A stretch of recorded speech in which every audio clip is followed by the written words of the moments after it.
اے نبی آپ ان جھٹلانے والوں کی باتوں میں نہ آئیے، یہ تو چاہتے ہیں کہ آپ ذرا ڈھیلے پڑیں تو یہ بھی ڈھیلے ہو جائیں۔ They have tested your mettle، وہ پوری طرح دیکھ چکے ہیں ٹھوک بجا کر آپ کو کہ آپ جھکنے والے نہیں ہیں، اور کسی پرسیکیوشن سے اور کسی لالچ سے آپ کو جھکایا نہیں جا سکتا۔ لہذا اب کوئی وہ کوشش کریں گے کہ کوئی معاہدہ ہو جائے، کوئی لے دے کر صلح ہو جائے، کچھ تو آپ کو کھسکائیں اپنے مقام سے، یہ پوری کوشش کریں گے۔ فلا تطع المکذبین ودوا لو تدہن فیدہنون، یہی کہا سورہ بنی اسرائیل میں کہ اے نبی وَإِن كَادُوا لَيَفْتِنُونَكَ عَنِ الَّذِي أَوْحَيْنَا إِلَيْكَ لِتَفْتَرِيَ عَلَيْنَا غَيْرَهُ وَإِذًا لَاتَّخَذُوكَ خَلِيلًا، یہ تو تلے ہوئے اس پر کہ آپ کو بچلا دیں کہ کوئی چیز ذرا آپ چھوڑ دیں قرآن میں سے، کچھ کم پر کوئی مصالحت کر لیں، کچھ گیو اینڈ ٹیک کا معاملہ کر لیں۔ اذا لاتخذوک خلیلا، اور اگر آپ یہ کر دیں تو وہ آپ کو دوست بنا لیں گے، جھگڑا ختم۔ لڑائی تو اس قرآن سے ہے، لڑائی آپ سے تو شخصی لڑائی نہیں ہے ان کی۔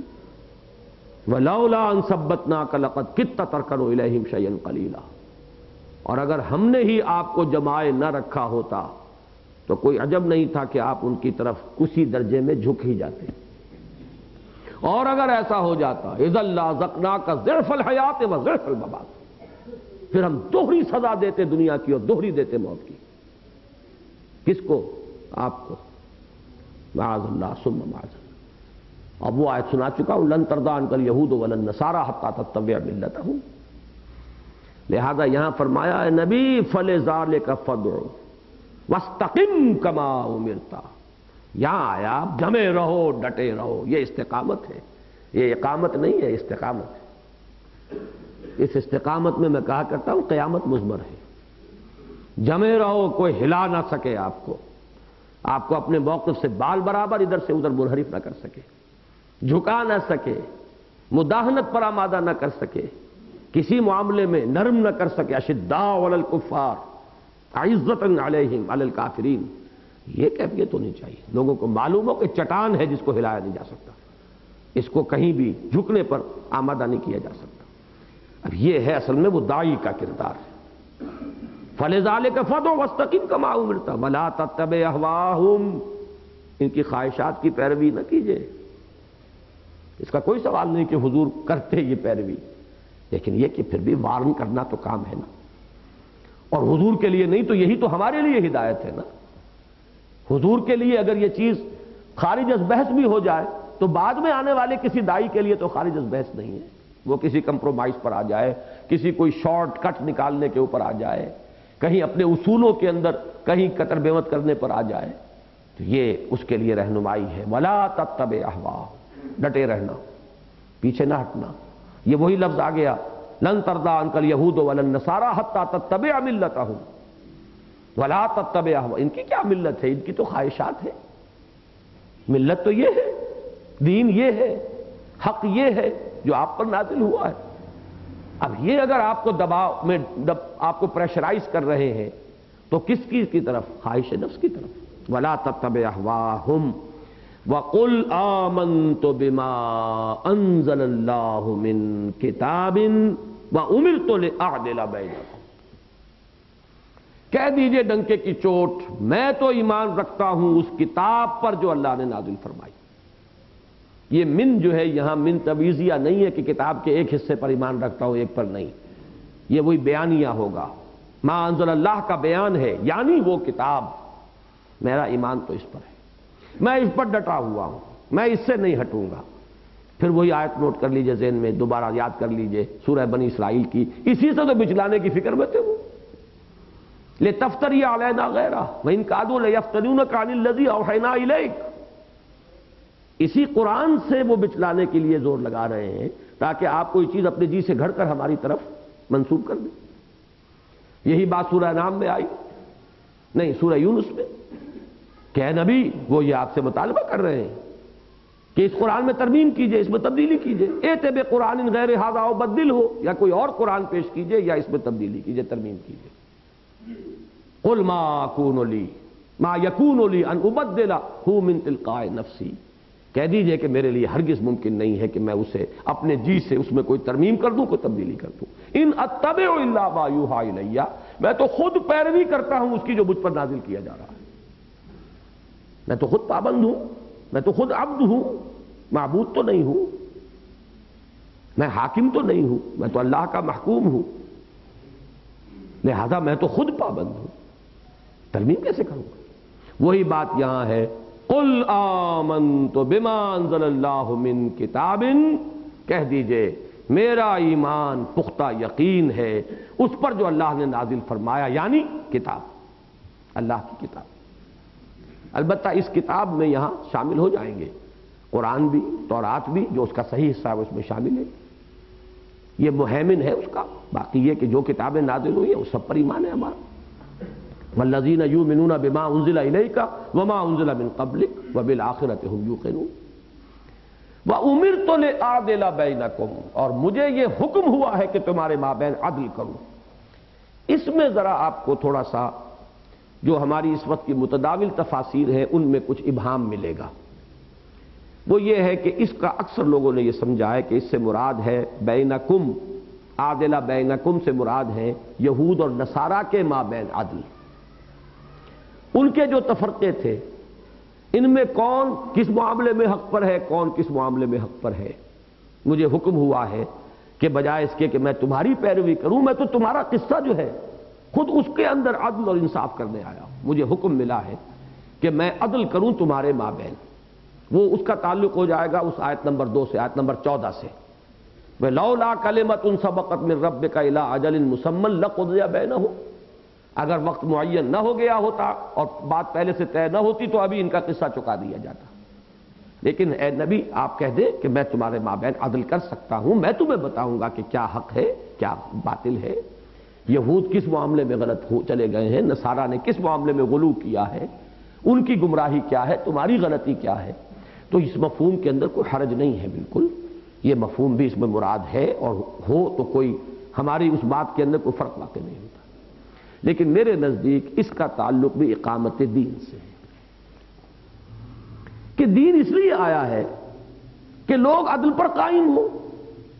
اب اگر وہ اصول ذہن میں ہو کہ اس صورت کا کیا تعلق ہے سورہ حدید سے، اور اگلی آیت میں جو آ رہا ہے اللہ الذی انزل الکتاب بالحق والمیزان، یہ آیت نمبر 15 ہم پڑھ رہے ہیں اور آیت نمبر 16 یہ ہے، اللہ الذی انزل الکتاب بالحق والمیزان، اور میں بتا چکا ہوں یہ دو الفاظ جمع ہو کر صرف ایک مقام پر اور قرآن میں ملیں گے آپ کو، لقد ارسلنا رسلنا بالبینات وانزلنا معهم الکتاب والمیزان لیقوم الناس بالقسط۔ یہ سارا ہم نے یہ جو ایکسرسائز ہم نے کی ہے، معاذ اللہ، اللہ کے لیے یہ لفظ درست نہیں ہے بات سمجھانے کے لیے، it's not an exercise in futility. ہم نے کیوں یہ قرآن نازل کیا، ہم نے کیوں کتابیں نازل کی، کیوں رسول بھیجے، کیوں شریعتیں نازل کی، کس لیے کی، میزان کیوں اتاری کہ نصب کرو، دین کیوں دیا کہ قائم کرو، شریعت کیوں دیا کہ نافذ کرو، حدود کیوں دی کہ ان کا اجرا کرو۔ یہ نہیں کرتے ہو تو یہ کیا ہے؟ یہ کھیل ہے، تماشا ہے، ہابی ہے، پیشہ ہے، کاروبار ہے، کیا ہے؟ تو اس آیت کو یہاں پہ سمجھیے کہ اقامت دین کا اصل مقصد اقامت عدل و قسط ہے، تاکہ لوگ عدل پر کاربند ہوں، لیقوم الناس بالقسط۔ اور اگر کوئی اس میں آڑے آتا ہے تو بگڑے تگڑوں کا علاج ہم نے تلوار اتاری ہوئی ہے۔ وَأَنزَلْنَا الْحَدِيدَ فِيهِ بَأْسٌ شَدِيدٌ وَمَنَافِعُ لِلنَّاسِ وَلِيَعْلَمَ اللَّهُ مَن يَنصُرُهُ وَرُسُلَهُ بِالْغَيْبِ إِنَّ اللَّهَ قَوِيٌّ عَزِيزٌ۔ اس آیت کو یہاں مندرج مانیے، اُمِرْتُ لِأَعْدِلَ بَيْنَ، یہ عدل صرف نصارہ اور یہود کے مابین نہیں ہے، یہ عدل تو ہے طبقات کے مابین، یہ عدل ہے مرد اور عورت کے مابین، یہ عدل ہے جماعت اور فرد کے مابین، یہ عدل ہے اجتماعیت اور انفرادیت کے مابین، یہ عدل ہے سرمایہ اور محنت کے مابین، یہ عدل ہے حکومت اور شہریوں کے مابین۔ ہر اعتبار سے عدل اور توازن اور میزان کا نصب کرنا اور عدل و قسط کے نظام کو قائم کرنا، اس کے لیے آئے ہیں محمد الرسول اللہ۔ میں اس کا عام اپنے دروس میں جو کچھ کہتا رہا ہوں اسے بھی ذہن میں تازہ کر لیجئے، ایک ایک چیز کے کئی پہلو ہوتے ہیں۔ تم مجھے واعظ نہ سمجھو، میں عدل قائم کرنے کے لیے آیا ہوں۔ یہ بیسک ڈفرنس ہوتا ہے۔ واعظ کہنے والا واعظ کہتا ہے، لفاظی کے جوہر دکھاتا ہے، اپنے اسلوب بیان کے لوگوں کو نظارہ کراتا ہے اور پھر وہ اپنا راستہ لیتا ہے، کچھ دعوت وغیرہ کھاتا ہے، کچھ مٹھی چپی کراتا ہے، کچھ جو ہے ہار پڑھتے ہیں، اگلی منزل وہاں جا کے بات فرمائیں گے۔ وہ یہ نہیں کہتے کہ ٹھیک ہو جاؤ، یہ کہیں گے تو کون حلوہ کھلائے گا، کون نذرانے پیش کرے گا؟ یہ فرق ہے بیسک۔ ایک واعظ ہے، جلسہ اہل حدیث کا ہے، لہذا لگے رہو، وہ بشر ماننے والوں کو پہنچاؤ جہنم کے اندر، وہ نور ماننے والوں کو، اس کے بغیر وہ کیسے ان کی تسکین ہوگی جو آپ کی آڈینس بیٹھی ہوئی ہے؟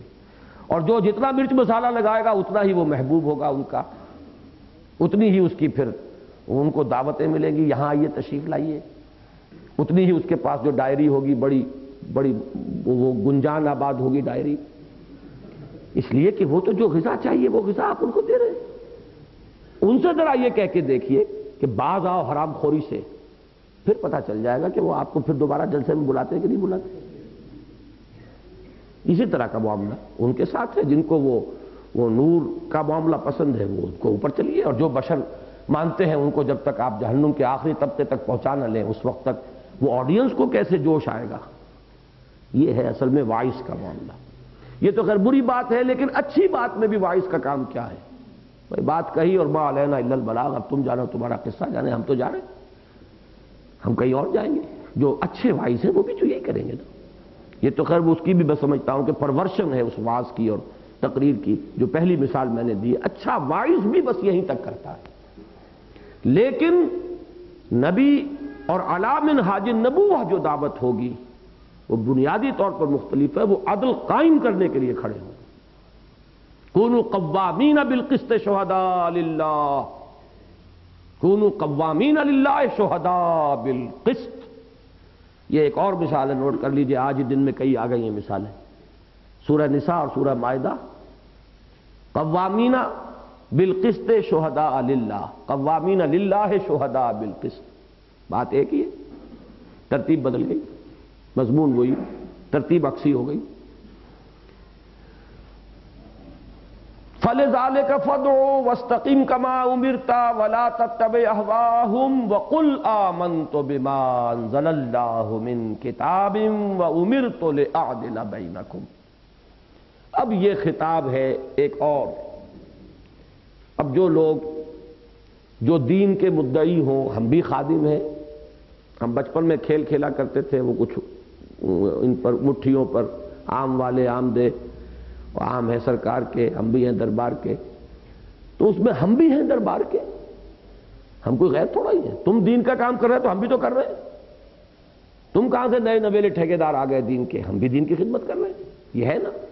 تو اس کی نفی نہ کیجئے، اس کو ریکگنائز کیجئے کہ اگر واقعتاً دین کا ہی کام کر رہے ہو تو ہمارا جھگڑا کیا ہے تمہارے سے؟ بھائی طریقہ کار کا جھگڑا ہے، کوئی 19-20 کا فرق ہوگا؟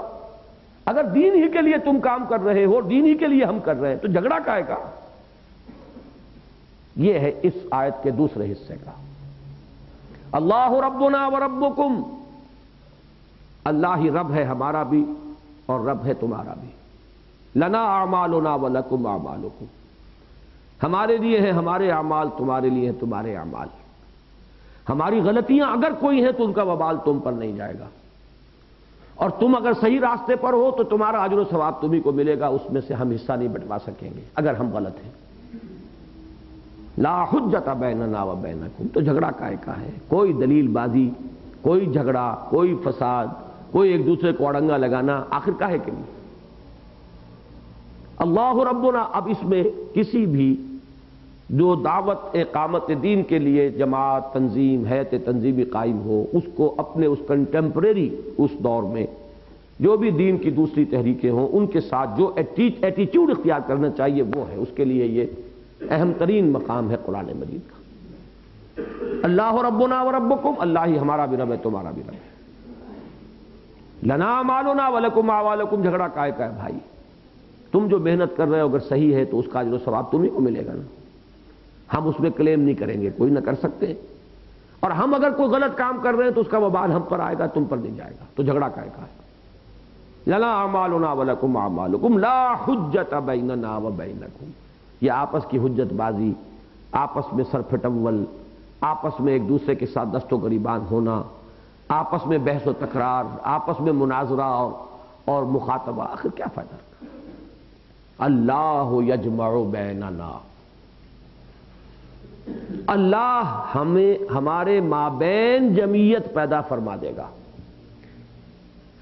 یجمعنا نہیں کہا ہے، عجیب نقطہ ہے یہاں. اللہ ہمیں جمع کر دے گا، بینا کی ضرورت ہی نہیں تھی. ہمیں جمع کر دے گا کہ اگر مفہوم ہوتا تو بینا کی ضرورت نہیں، ذرا سا فصل کر دیا اس میں. اللہ یجمع بیننا، اللہ ہمارے مابین جمعیت پیدا کر دے گا. اس میں لطیف اشارہ ہے اس بات کی طرف کہ ایک ہوتا ہے جمع ہو جانا جماعتوں کا یا افراد کا، متحد ہو جانا. ایک ہوتا ہے کام کا جمع ہوتے رہنا کسی ایک کھاتے میں. اگر تم بھی دین کا کام کر رہے ہم بھی کر رہے ہیں تو کام تو جمع ہو رہا ہے کہ نہیں؟ کس کھاتے میں جا رہا ہے؟ میں اس کو اس طرح کہا کرتا ہوں اپنی تقریروں میں، اگر کوئی نوجوان جماعت اسلامی جب طلبہ کے تھرو ہو کر دین کے قریب آ گیا تو دین کا کام تو ہو گیا، دین کا کریڈٹ ہو گیا کہ نہیں؟ کوئی تبلیغی جماعت کے تھرو ہو کر آ گیا تو دین کا کام تو ہو گیا. نہ ہو یہ جماعتیں اتحاد نہ کریں، نہ جمع ہوں، کام تو پھر بھی جمع ہو رہا ہے. کم سے کم اسی کو اپنے ذہن میں رکھو تو اپنے دست و گریبان ہونے میں وقت ضائع نہیں کرو گے.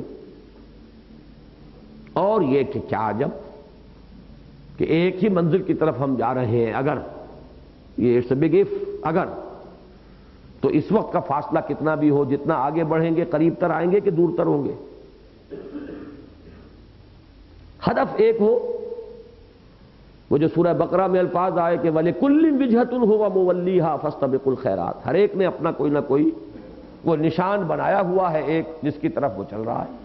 اب دعویٰ یہ ہے کہ ہم بھی دین کا کام کر رہے ہیں، ہمارا دعویٰ یہ ہے کہ ہم بھی دین کا کام کر رہے ہیں، تو ہدف تو ایک ہوا نا. تو فرض کیجئے اس وقت ہماری اپروچز ڈیفرنٹ ہیں، ہم مختلف راستوں سے اس ہدف پر جا رہے ہیں. لیکن یہ کہ اگر ہم ہدف ایک ہے تو جتنا آگے بڑھیں گے قریب تر ہوں گے کہ بعید تر ہوں گے. جس کی مثال میں دیا کرتا ہوں مینا اور عرفات کی. اب آپ اندازہ کریں 30 لاکھ افراد موو کر رہے ہیں مینا سے عرفات، تقریباً 6 میل کا فاصلہ ہے اور وقت بڑا محدود ہے اس میں وہاں پہنچنا ہے. جو رہ گیا اس کا حج ہی رہ گیا.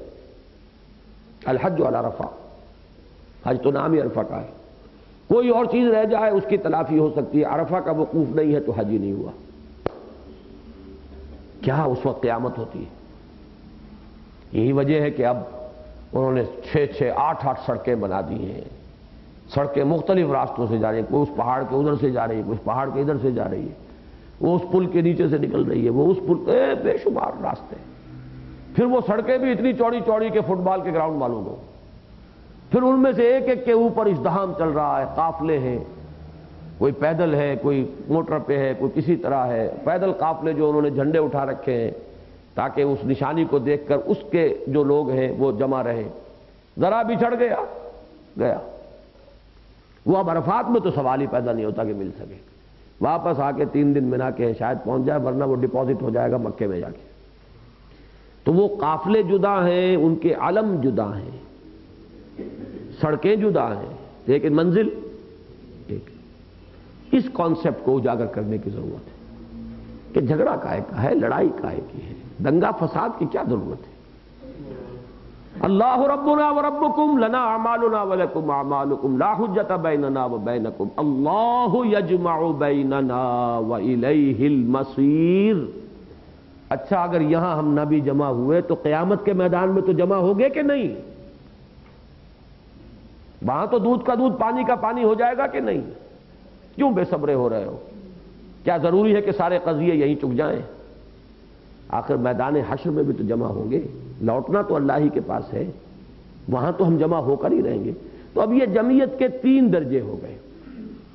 ہم علیحدہ علیحدہ رہتے ہیں، کام کر رہے ہیں اپنے اپنے طور پر، تو کام تو جمع ہو ہی رہا ہے اسلام ہی کے حق میں. اگر ہم بھی آگے بڑھیں، آپ بھی آگے بڑھیں، چاہے اپنے اپنے طریقہ کار پر بڑھیں، فاصلہ تو کم ہوگا لازماً. شاید کہ ہم فزیکلی بھی جمع ہو جائیں، اور یہاں نہ ہوئے تو وہاں تو قیامت میں تو ہونا ہی ہے نا، فیصلہ ہو جائے گا کہ کون کتنے پانی میں تھا، کون واقعی اسی ہدف کو معین کر کے چل رہا تھا۔ تو بے صبری کی ضرورت نہیں۔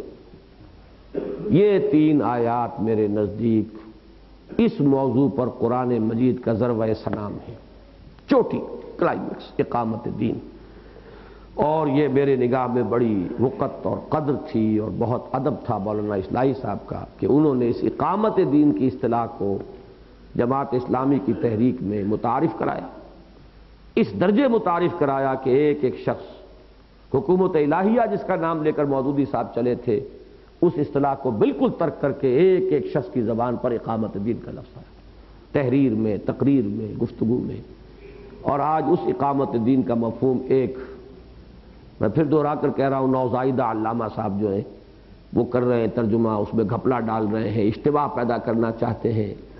کچھ لوگوں کو اگر منزل معین ہو گئی ہے، کچھ جذبہ پیدا ہوا ہے، ان کے اغوا اور اذلال کے درپے ہیں، اور سبب وہی قد، بغض، حسد، عداوت، اس کے سوا کوئی سبب۔ مان رہے ہیں کہ بات تو ٹھیک ہے لیکن یہاں سے ثابت نہیں ہوتی۔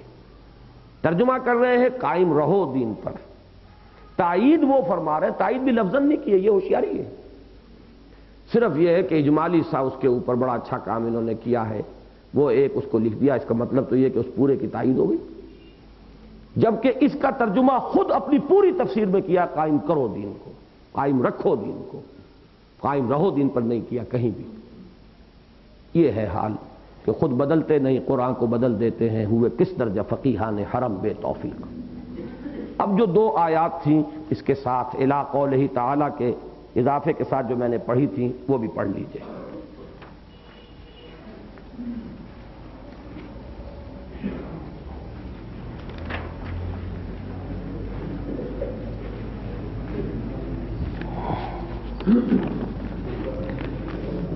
استجیبوا لربکم، اب یہ پھر صیغہ جمع کا آ گیا۔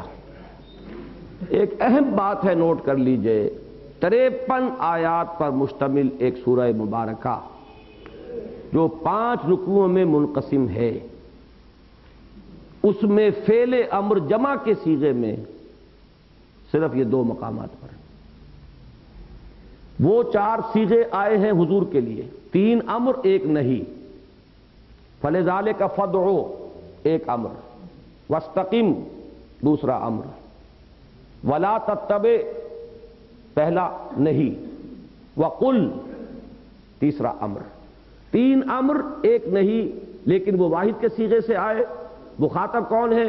اولاً حقیقتاً اصلاً محمد رسول اللہ، طبعاً ضمناً جو بھی کوئی اس میدان میں دعوت دین کے میدان میں کھڑا۔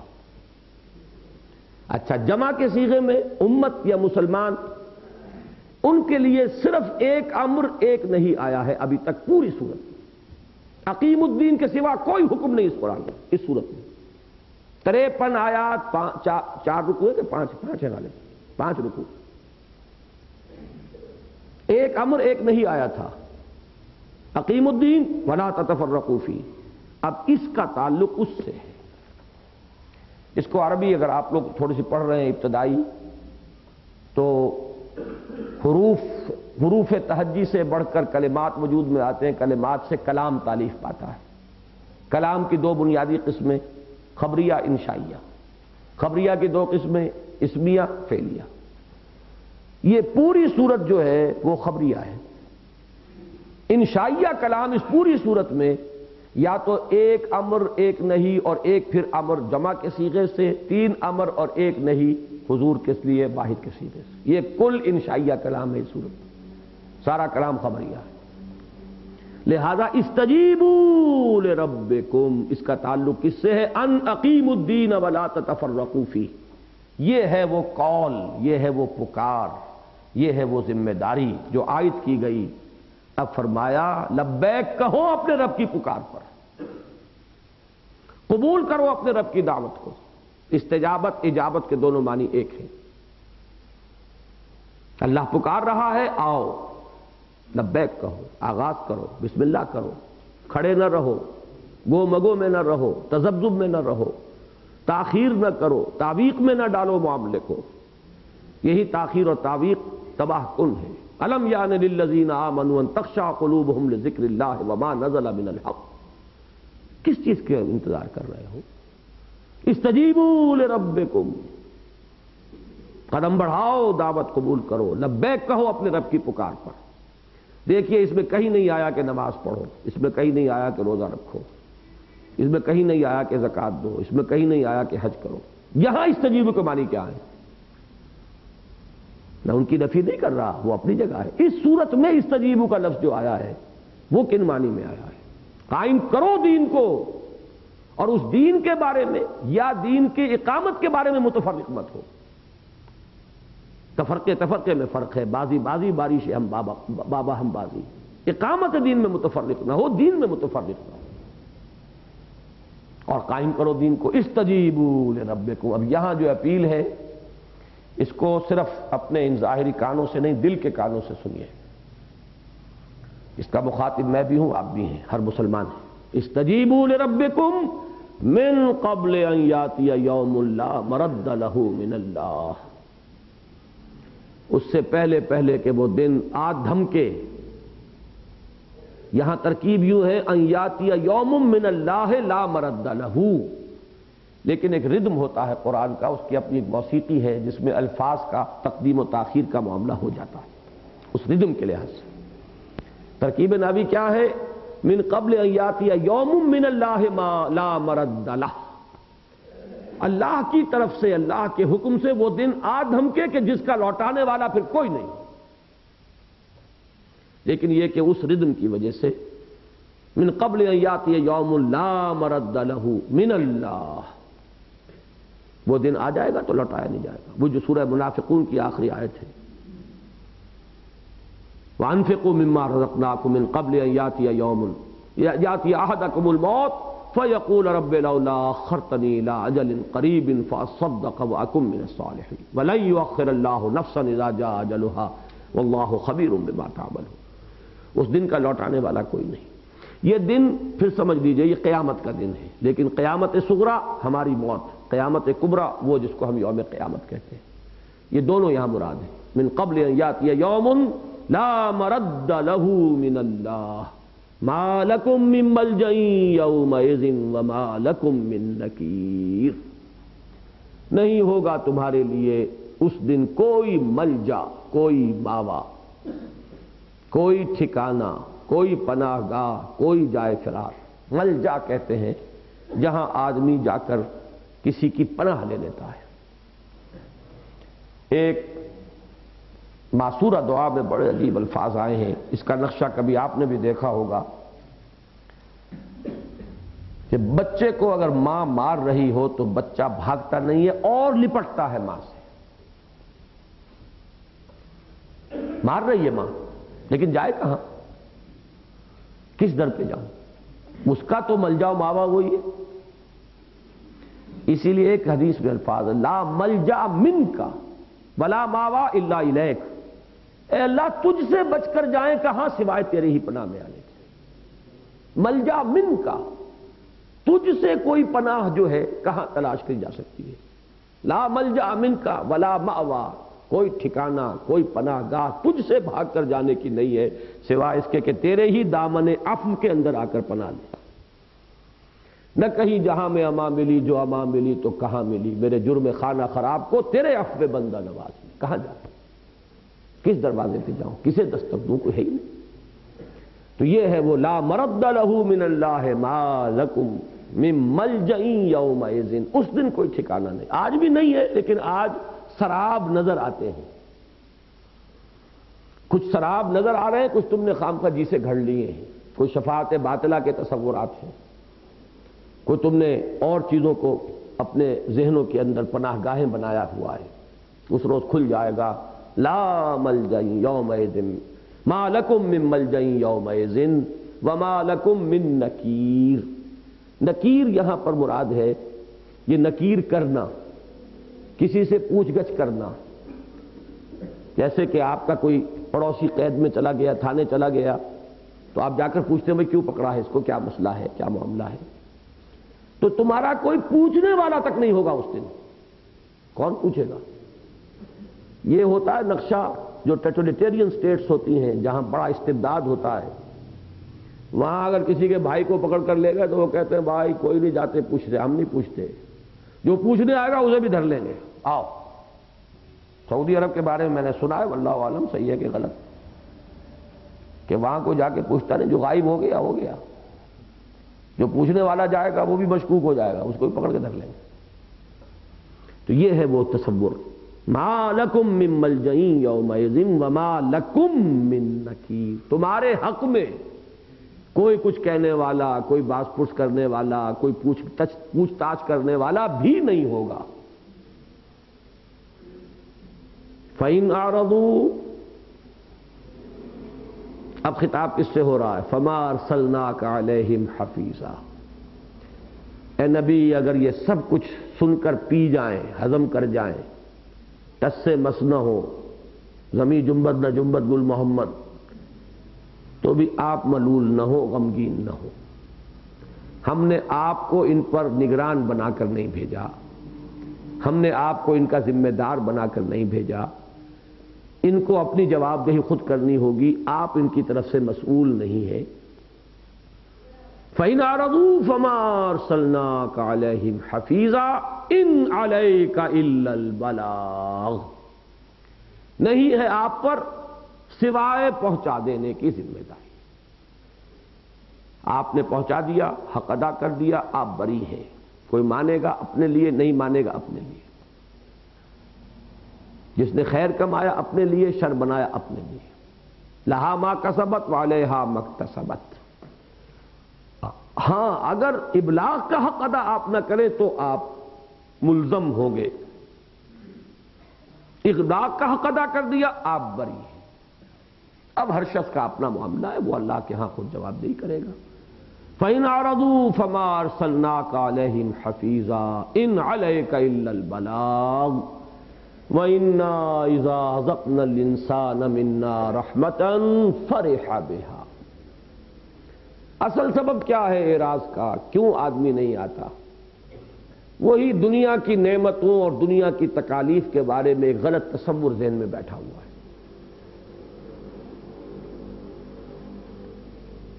انسان کا حال یہ ہے، انا اذا اذقنا الانسان منا رحمتا فرح بها.